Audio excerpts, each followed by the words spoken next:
Hello, welcome. Let's see. We have filming there. We've got IG. Hello, IG. Hello, Facebook Live. Meta Live, Metaverse, whatever. I think that's the worst branding take. Anyways, welcome to Church of Healing Ministries. I am Reverend Jamey. Today we have quite a lineup in what we're going to discuss and talk about. It is December 10th, so we are heading into the third day of Hanukkah. Now, before we get started, go ahead and press the like, subscribe button, and we'll notify you when we launch a new video. Follow all of the things. We don't ask for much. We don't ask for tithing, but the most you can do is help us in this metaverse issue. You know, algorithms are funny. But first, what we're going to do is we are going to heal and get our holy temple ready to receive the messages that are intended for us to receive today.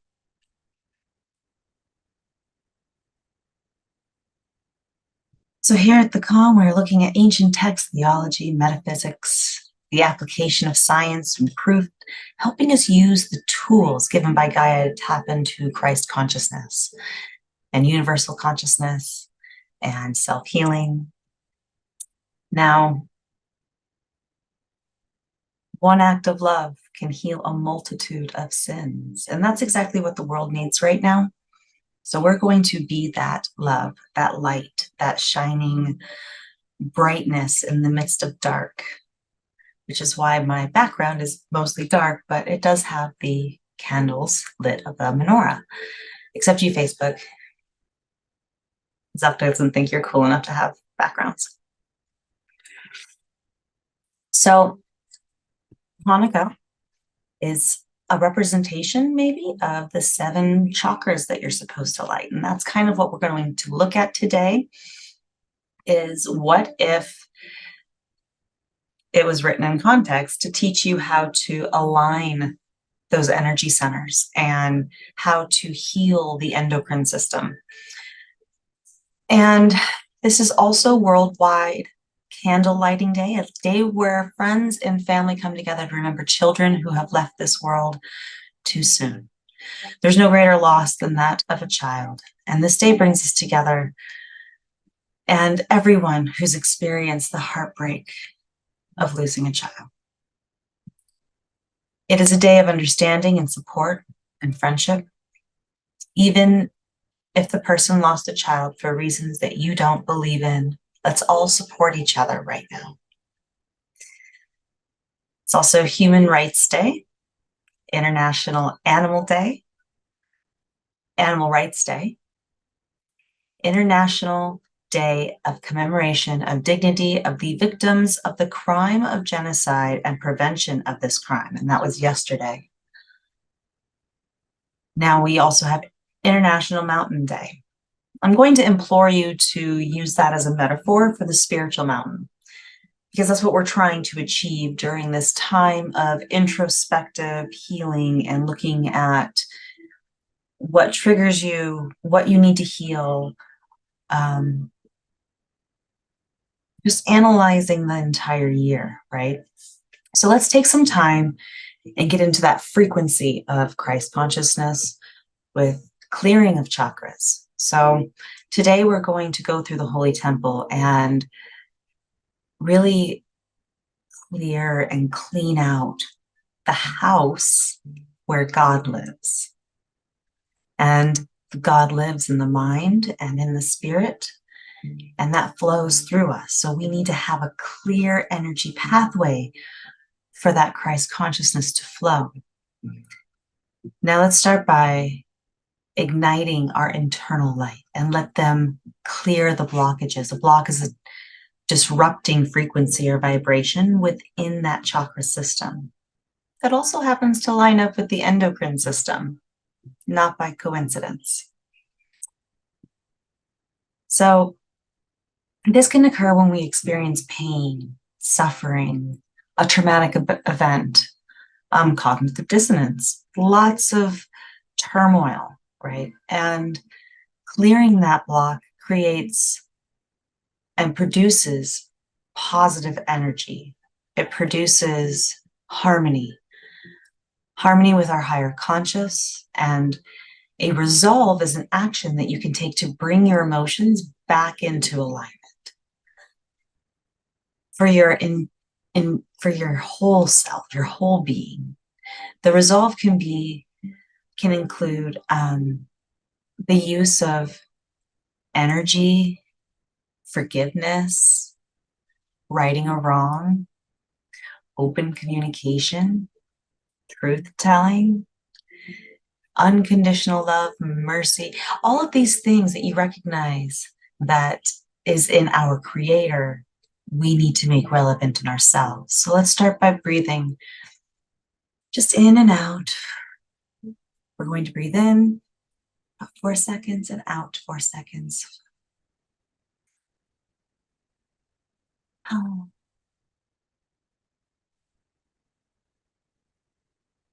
Oh. Keep breathing in and out. And when you breathe out, really exhale and release any tension with ah. That ah vibration is of 8 hertz, the same frequency as your heart. So we're going to align our voice and our heart and our throat chakras. So sitting up nice and tall, start to acknowledge any pain in the body as you feel it and send love straight to those places. Deep breath in, exhale, ah. Deep breath in, ah. Even breath in, even breath out. And this is a meditation that we can use to align the body and the mind and clear the mind of clutter. The space of awe, the space between thoughts, the space where God lives, the space of peace. Deep breath in, exhale, ah. Now we're going to amplify that love energy. We're going to use our bodies as human amplifiers, gathering the energy around us. It's no coincidence that we have 7 chakras. There's 7 colors in the light spectrum and 7 musical notes, and the body has 7 energy centers. Deep breaths in and out. We're going to go through each chakra and clear it. So you can close your eyes and imagine a string being pulled up through your spine, up through the top of your head, sitting up nice and tall. Standing or laying down even is fine. We're going to go through the root chakra, the I am. This is the base. The root chakra is base of the spine or your perineum, meaning it's actually meaning source support. So while we breathe in and breathe out, let's clear the toxic and negative energy that we have at the base, which is associated with the earth element. Roots.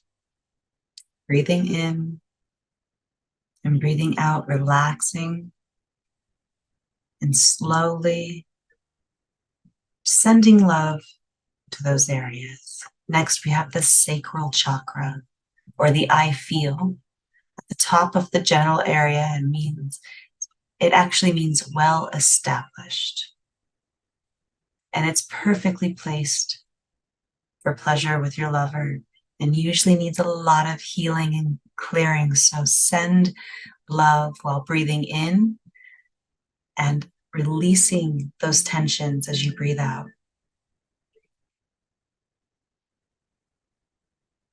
It's representing water, so allow your love to flow effortlessly. Next, we have the solar plex, or the navel chakra, the I do. This is where we're most closely bonded with our mothers. Breathe in and exhale. Ah.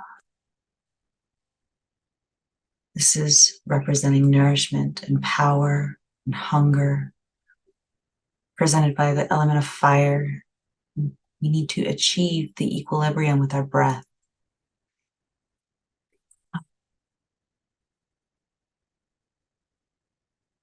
Bringing God energy through it and bringing you security to achieve what you need to achieve. Being able to birth forth a future, birth forth, wish it your desires. Next, we have the heart chakra, or I love, just under the rib cage. So as we send love there, it means unstruck sound, because our heart is 5,000 times more magnetic than the brain. And this is where our heart song comes from. We need to ignite this chakra and have our heart song be sung loud. This is where your kindness, love, and compassion comes from. So breathe in, sending it love, and exhale. Feeling our own bodies being able to resonate with that love frequency. It's ruled by air, and it needs that free flowing breath in and out. And this is where the healing starts and where unconditional love comes from. Next, we have the root chakra, or I speak. It's also known as, it's translated as literally the filter or purifier, ruled by space, and concentrates on speech and purities and communication. So if you're having tough times in those areas, breathe in, gather all the tension, and exhale. And align those chakras so that you can have that free communication. Next, we have the third eye chakra, or I see, translated the word literally command. So you can't see it, you can't command it to be, you can't birth it forward. Sometimes dealing with sight and perception becomes obscure, slightly off. So we need to clear it and send God energy to it and allow it to be open. And when it's open, when your third eye is opened, you actually are less passionate about everything that doesn't matter. And you are able to just be. So the third eye chakra, I see. And then we get to the crown chakra, located at the top of the head. Keep breathing in and out. It is the I understand, represented by the lotus with 1,000 petals, representing innumerable possibilities. So when you lose your sense of self and ego and allow to be free from those physical chains, you allow the information from source, like an antenna, to be tuned to hear Christ consciousness. And this clearing helps us connect and hear the messages to be given to us by God energy, full of love and guidance and security and strength. Deep breath in of love, amplify that love, and exhale. To resolve the frequency of fear, imagine the bottom branch is a wire connecting you to God, and let this wire as a conduit give this energy to God, and it will magically dissipate when you tune into the frequency. Fear is resolved by connecting with the divine through the crown chakra, the root chakra, and is normalized when we feel safe, when we have access to resources needed for survival. And the root chakra is blocked by fear, so let it go by resolving fear. Deep breath in, exhale. There's a lot of fear in the world right now, and we can be that strength. Keeping strong in our faith and love. Deep breaths in.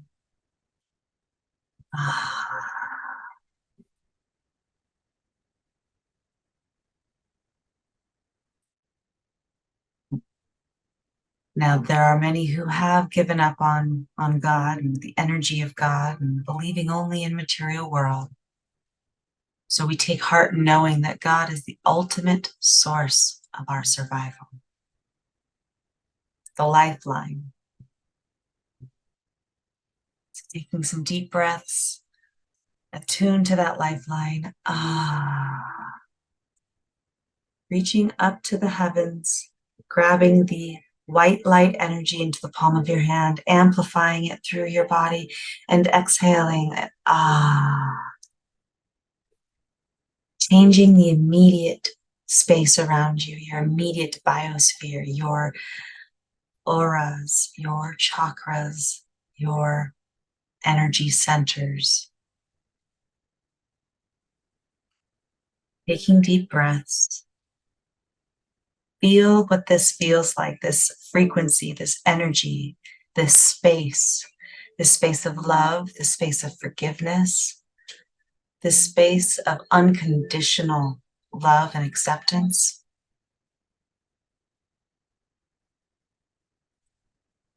Deep breaths in and deep breaths out.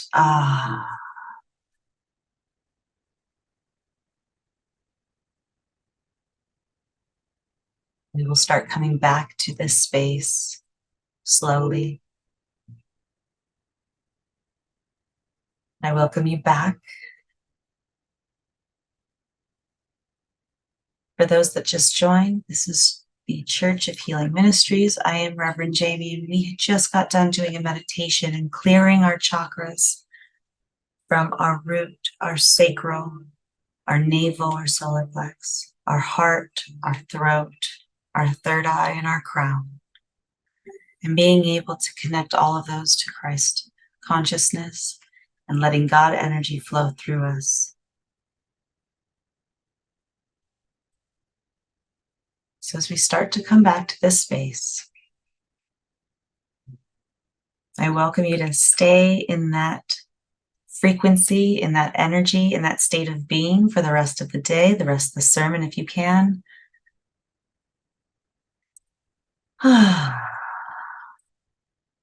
Come back and open your eyes. Again, I'm C.O.H.M Ministries. I'm Reverend Jamey. This is the C.O.H.M.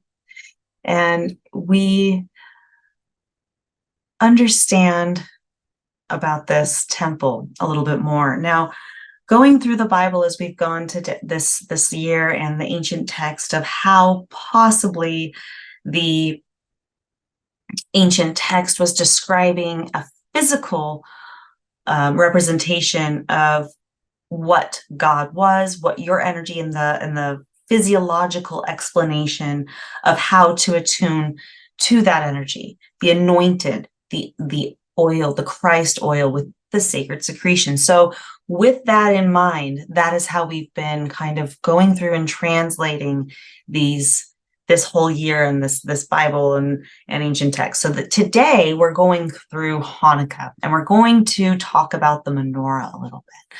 And the Holy Temple in Jerusalem and its predecessor, the Tabernacle, was graced by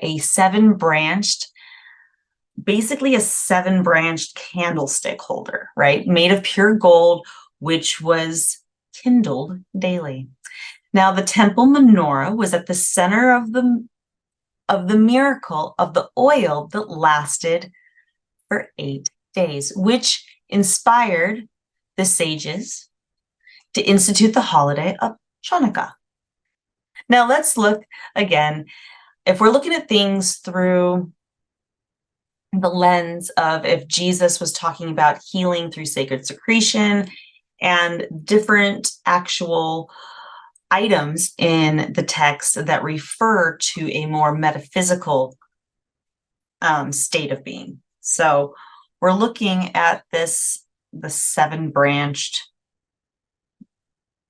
candlestick holder, pure gold, lit every day. So we got to remind ourselves to light our own candles every day as it sits at the center of the miracle oil, which, if we're talking about the sacred secretion, comes out of the pineal gland in the land of milk and honey, between that CSF, that's cerebral spinal fluid, and golden melatonin. They come together in marriage, Mary and Joseph, and have that Christ oil, which is Jesus, coming down the spine with those 2.5 days and ascending back up, the resurrection. So again, with that in mind, as a hypothetical, as a way to interpret the text, we look at this menorah.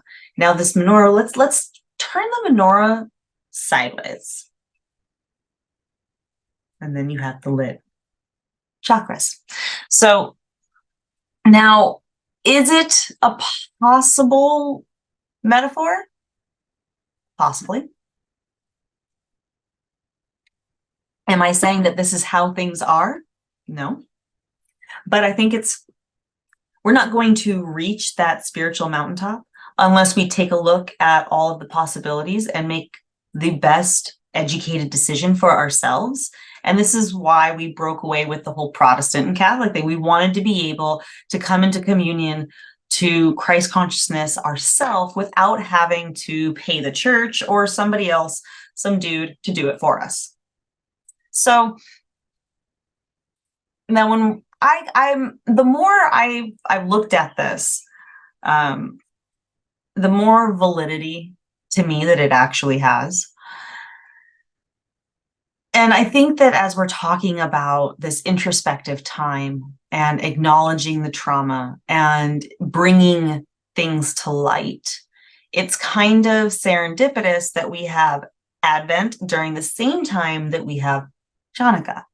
And that all leads up to a time when we also have the darkest day. So we need our light bright for this astral crossing of this particular time. So why do we have these times, and why do we have these stories that represent the seasons? Now, thank you to Constantine and Constantine's mother. A lot of this has been kind of molded together to just kind of fit everybody's belief. So this is why we have a lot of confusion, right? We have things in history that's kind of convoluted the actual meaning in the text. But if we look past some of the actual vernacular and we look past the semantics and we look to see why there were these stories at this time, we can kind of see a deeper meaning behind the seasons, our holidays, and it gives us this universal understanding.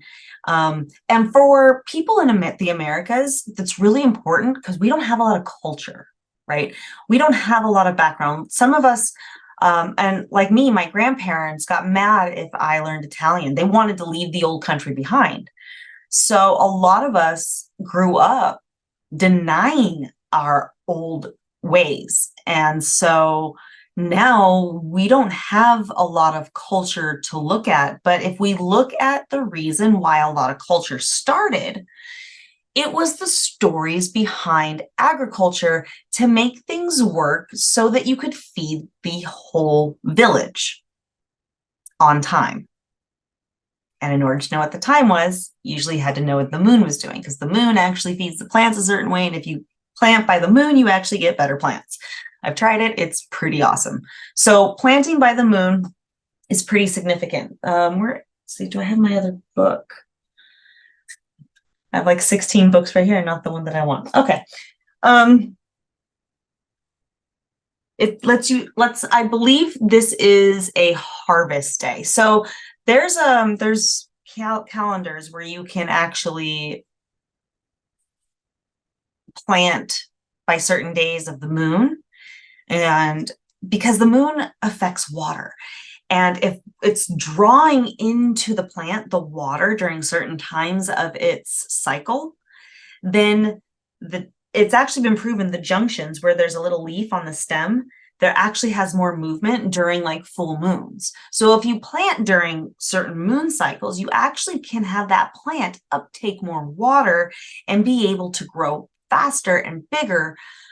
And of course, it doesn't always work like, oh my gosh, it makes such a huge difference. But scientifically, that actually happens during full moons, is that the right at the where the stalk meets a branch, there is more activity. So there's a more healing, and who knows, there could be a lot of things going on right there that us humans are just really dumb about.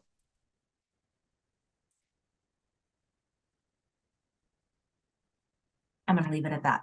So So the menorah is a sacred key that unlocks this mystery to the human spiritual design. The first mention of the menorah is found in the book of Exodus in the Bible, and the story tells of Moses receiving a very specific instruction from God for building a lampstand out of solid gold. Now you also make a lampstand of pure gold. The lampstand shall be of hammered work. Its shafts, its branches, its bowls, its ornamental knobs, its flowers shall be of one piece. And 6 branches shall come out of the sides. And now imagine trying to do this, right? Imagine having this instruction and being like, I'm sorry, what? How do you want it done? You can't exactly ask questions, just here's what the instructions are. The branches out of the lampstand, and 6 branches shall come out of its sides, and the branches of the lampstand out of one side, and 3 branches of the lampstand out of the other side. 3 bowls shall be made like almond blossoms on one branch, with an ornamental knob and a flower. And these bowls shall be like almond blossoms on the other branch, with an ornamental knob and flower. And so for the 6 branches that come out of the lampstand. I'm just really impressed that a menorah is what they came up with, to be honest. Now, it has 8 lights. I believe it's called the shamash, is the attendant candle. So I know that you're like, wait a minute, it's got 8 candles. It doesn't really match up. If you put it sideways, it doesn't really add up to 7. Yeah, well, the attendant candle that is used to light the other candles is set apart from the other candles, often higher or lower on the 9th branch of the menorah. And many Jews have a tradition that they use beeswax for this candle, and that its primary function is to have been served once the candles have been lit. We don't extinguish the shamash, I believe it's called. Instead, we set it in its place adjacent to the other lights, ready to serve in case a candle blows out. Another reason they have the shamash lit is because it's forbidden to use a Hanukkah or Chanukah lights for any practical reason. So once it's lit, and it stays, and that's its job. It's not, doesn't have another job. You can't light it with something. It's doing its job. It stays. It's got a job to do. And if a candle is needed, this is why it's available for use, preserving the sanctity of the mitzvah lights. So let's see. Yeah, so they got a backup for a backup, just to make sure that your light doesn't go out. And why is this so important? Well, didn't we have the song, don't let your light shine, don't cover it up, let it go, oh no, don't blow it out, all of that stuff, right? We're not supposed to let our light dim. So if they are chakras and they happen to line up with the endocrine system, how do we allow that to happen? Well, we can't be stressed out. Stress doesn't work, right? Stress alleviates the body from that internal light. Stress dims that light. So when you have stress, your lights start to dim, period. And we can't have this high vibrating, well-lit internal temple while we're in a state of either fear. And that's why clearing that with an understanding which chakra centers are blocked, when you're feeling a certain type of emotion, to really look introspectively and be like, okay, where do I need to start? And when we start to just line up the body and really do some self-analyzing, this can be very tricky for some people. Some people don't like doing that, which is understood, but we don't heal, we don't grow unless we do that. So each of us has the potential to be this attendant candle, right? We all have the responsibility to become teachers and impact the lives of others, just as the attendant candle is usually placed above the other candles. The person who serves other, a teacher, becomes great because he or she is using a set of superior skills to make others great too. Now, this is where the 7 chakras come into alignment. Now, the most significant, following the attendant is the path to elevation is not through punishing others or pushing others down, but sharing with them and coaxing out of the flame they carry with them, the internal flame, the one that Jesus said that you already have in you. You don't have to like pay anybody to listen to. Now, the most significant feature of the menorah is its tree-like shape and arrangement of branches on the trunk. However, the relevance of the pattern with the branches and trunk is not revealed until you turn the menorah sideways and place it next to the chakra system.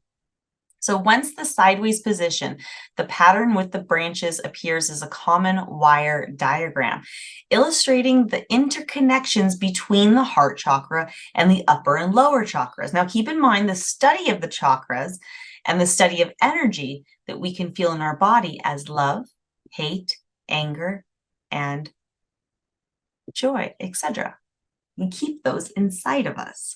So it's very interesting, right? When we look at this from a different perspective, an open-minded perspective, when we look at it from something of, all right, well, if this was a way to remind ourselves during this time, because it's interesting that it corresponds with the same time as Advent, right? Where we are healing ourselves, where we are going, and each week it's something that you need to do to prepare for that coming of Christ. Now, I'm starting to feel like this whole month is kind of a metaphor for how you should live every month, getting ready for that Christ oil and the ascension and the anointment, right? Like I really am starting to feel like this has a deeper meaning, right? Like, you know, when something just hits you and you're like, oh, that's kind of what this felt like. This kind of felt like a big old burst of energy going, yeah, every month, not just December. I was like, well, isn't that interesting? So another interesting fun fact is that we have the Geminids, I believe that's how it's pronounced, I never know, meteor shower, which is 2023 strongest meteor shower. It started the 19th and it'll be most active during the 13th and 14th, and it'll stop on the 24th. So this is a time when we are given gifts. This is a time to evolve with God energy, rearranging the elements to give us the elements that we're needing. So this is the time, remember, we're supposed to be introspective. Look at what is hurting us. We don't act on it. We're just aware of it. And so that when we come into those situations where we get triggered, we're aware of what we need. And then we have this changing of energy and elements in the cosmos to help deliver this element that we need to heal, but we have to know what it is. So then it can come to us. Now, the meteor showers are really nature's way of redistributing those elements where they need to go. And rising in the mid-evening, highest around 2 a.m., and the moon will be super small, so it won't be interfering with it, which is also really cool. And This differs from most meteor showers because an asteroid known as 3200 Phaethon is actually responsible for this entire event. Super interesting. So, which results from comets, not asteroids. So what is the difference between a comet and an asteroid, you ask? Well, I'm so glad you asked, because the nerd in me would love to tell you. The comet is a dirty little snowball, basically, with solid nucleus covered by a layer of ice, which basically turns from a solid to a gas, and then as the comet nears the sun. Comets are typically lightweight, with density slightly heavier than water, and they revolve around the sun in elongated orbits, going close to the sun and then going far away from the sun. So when you see through a telescope, the comet will show as a comma or a head of the comet as a Nubius patch of light around the nucleus. So this little, anyways, sure you know what a comet looks like.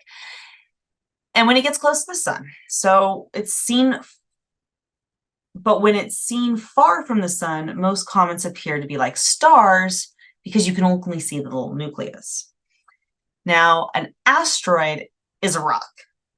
Typically, an asteroid's orbit is more circular than it is the comet. And through telescope, an asteroid appears to be star-like, and these definitions worked until about a few decades ago.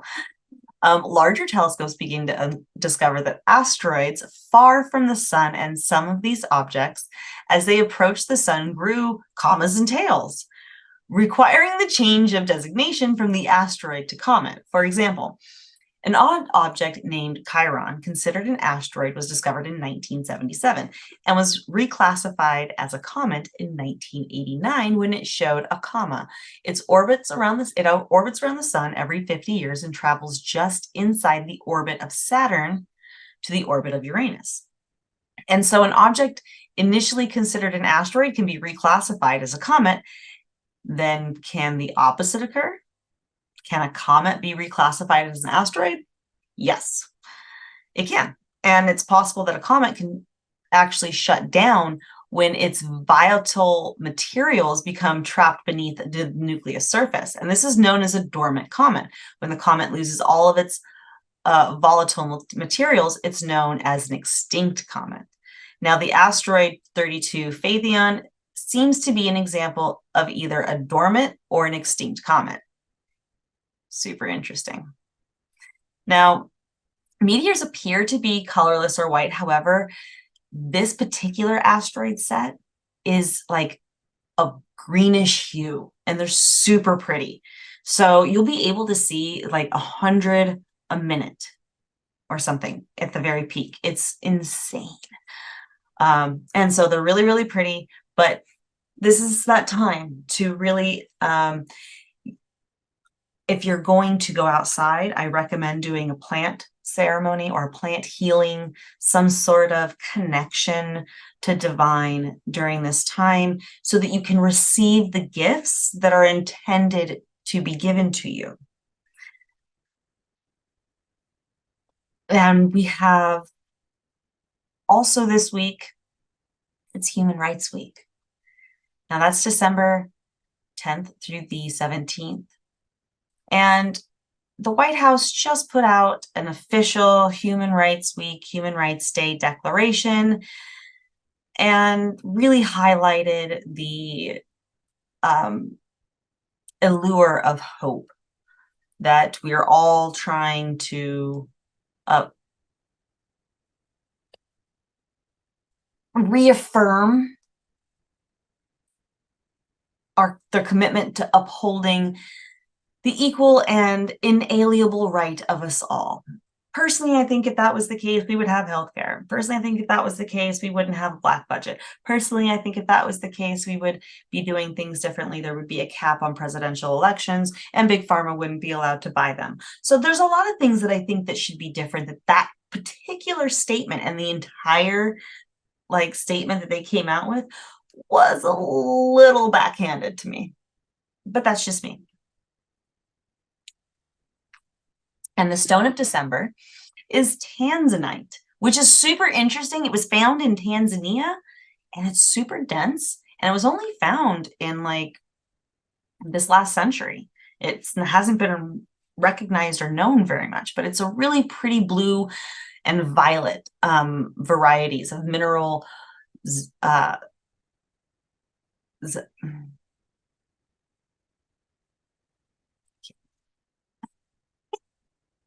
Zowsite, a calcium and aluminum hydroxyl silicate caused by small amounts of vanadium. I don't know, but it's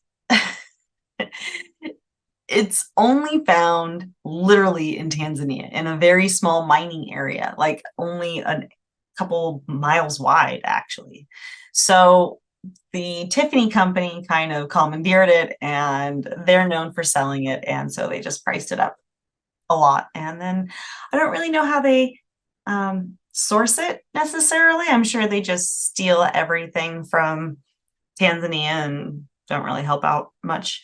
But it does promote a higher awareness and enchanting perception and intuition. And some people think that it keeps and it helps cleanse the body and boosts vigor. So if you do come across it, that is what it's for.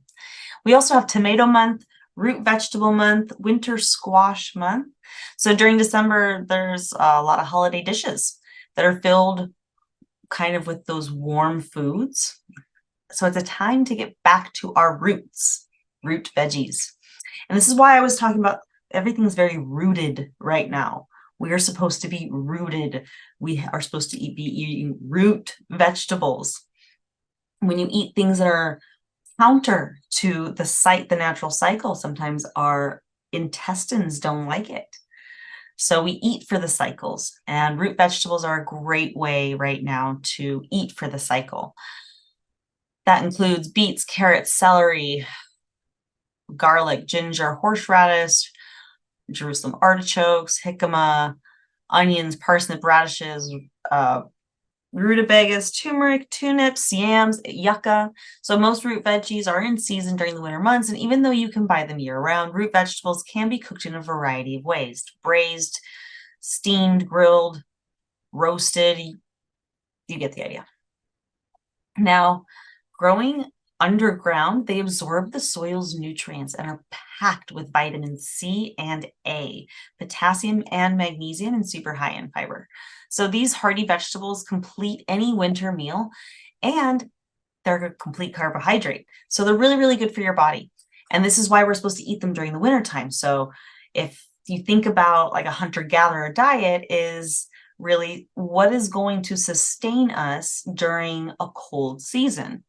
And this is why when we get the most minerals and vegetable, the vitamins and minerals that we can sustain longer. And we're at peak season, fall through spring. When selecting, the hardier, the better, or the harder. So if the really squishy stuff, not so good, but the harder, the better, because that's going to protect them from the elements.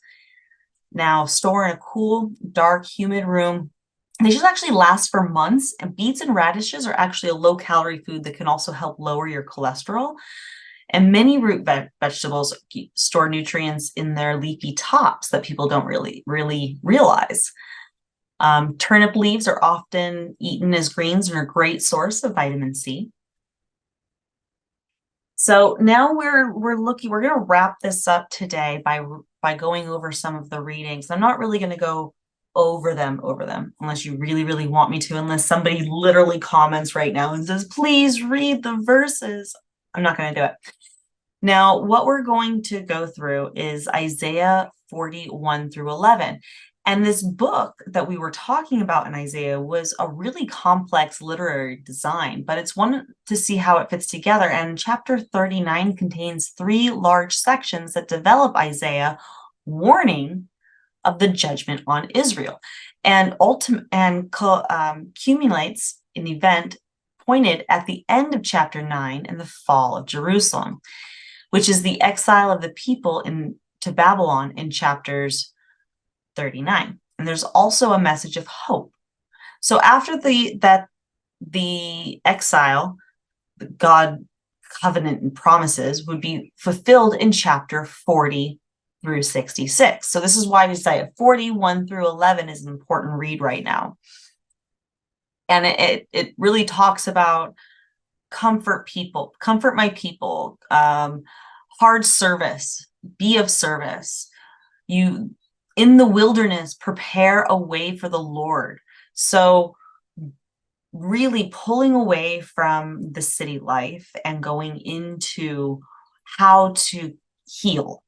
And how do we do that? Proper nutrients, right? Proper food, proper water. We can't get that in the city, period. It doesn't work. Every valley should be raised up and every mountain and hill made low. So things will be easier. Voices will cry out.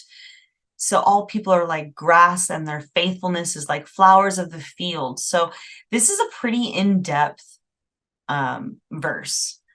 Tends to his flock like a shepherd. He gathers the lambs in his arms and carries them close to his heart. So we are talking about that heart chakra again, and being able to clear and sing and be happy and prepare for that sacred secretion time by making yourself straight with the Lord, making it that you have healed through the eyes of Christ. And again, that's what this time is for, that introspective learning and healing process.